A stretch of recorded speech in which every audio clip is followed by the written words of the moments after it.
Kia ora koutou. What we're talking about, not eradication. Sorry. We never set out to get everyone the prospect of having a bait station on their property. Some asked about bees. Were bees going to be safe? This is great because it's good to hear that people are thinking about bees. But if we talked to an owner of a beehive, and there are a considerable number of beehives on private property in Piha, they got it immediately because they know the danger and damage that wasps can do when they attack beehives. They eat the eggs and larvae, kill bees, steal honey. So we were welcomed with open arms by the beekeepers. No one likes getting stung by anything, but some people with allergies, for them a wasp sting can have serious consequences. And as it says here, wasps are attracted to constantly having need to have their best bank certificate. Did I get that? So you need to do that for 13 and yes, we had to fund. We had to fund 12 people. All the helpers didn't need it, provided the road had one coordinator who had a Pest Free certificate. And I think actually Lucento's got a bit of a cheat, charging us $66 for an online, 10-minute course when they're the only people that we can go to get the product. However, yes, we had to find funding for that. How many houses per coordinator? About somewhere in the 60 to 80. So, well, sorry, in the road 60 to 80. So probably a third of that, about 70, about 25, 20 to 25. So 366, about divided by 12. That's 30. Bruce has a question. Bruce. Oh, I was just interested as to why it was difficult for you to do your road being coordinator as well. Well, I was coordinating all the coordinators. Right.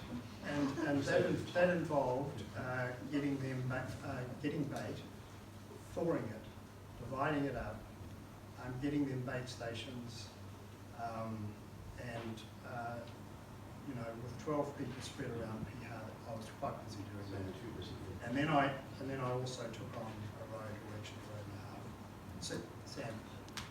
Pam. Yeah, look, I was just curious about the bait stations that are already out there. So do you bring them in for the season, and do you have like a longevity plan with the landowners who had those bait stations, and that perhaps are going to do that next year? Yeah, what we did was we said, look, you've got the option of having this little yellow thing left there for next year, or if you want us to take it down, we'll take it down. About 90% of people said leave it there. So, and we had, you know, you put it in a generally sunny place, but we tried to put them somewhere where it was discreet, not necessarily visible from the road, not reducing the road appeal of their property, so that they would be not be averse to keeping it for another year. In terms of recording, have you got like the new GPS where all the stations are to map them out, or? Yes, so I had another slide that showed the way that we decided where we would at which houses, and we just used the council geomaps and put little circle on them for there to be signs. It's one of the reasons why not to require a notice, and we do this together.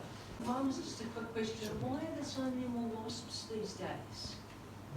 I have no idea. Why are these Warm winters.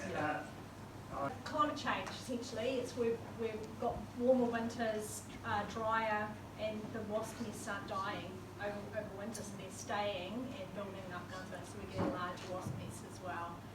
That's right, and an example was found in the Kari Road that had overwintered. It was the size of a small car. The council dealt with it, but will have been in the vicinity, although they do travel as much as 20 k's away. Holly? just to, affects vesicular wasps. So the common wasp and the German wasp, not the paper wasps, which are a bit easier to deal with individually anyway, because you can usually find where the nest is and examine it. Sam? Yeah, for a bit of context as well, we've had field work shut down for a month and a half at the Ark in the Park because of the huge numbers of wasps, and we are just kind of poisoning wasps on trap lines that are regularly used. But yeah, we've had to shut down baiting, and even going back out now, there's still people getting stung. We couldn't complete rat monitoring in filled areas we wanted to because of the number of wasp nests everywhere. Kind of hard to find it when it's in a tangle of kia. Behind you? Can the poison transfer to the animals eating the wasps, or does it just stop with the wasp, so to speak? Well, the wasps go to the nest, go direct to the nest. This is their role, and so the nests. I should have shown you a slide of a nest that had been cut open after The return. After the baiting, and you know, there was nothing there. We don't know whether there could be any secondary effects, and I don't know that Mercento has looked at that to any great degree either. But it's a very tiny amount of bait that gets carried to the nest and then split up and fed to hundreds of larvae. So the amount of bait that's left after that process, I think, is pretty small.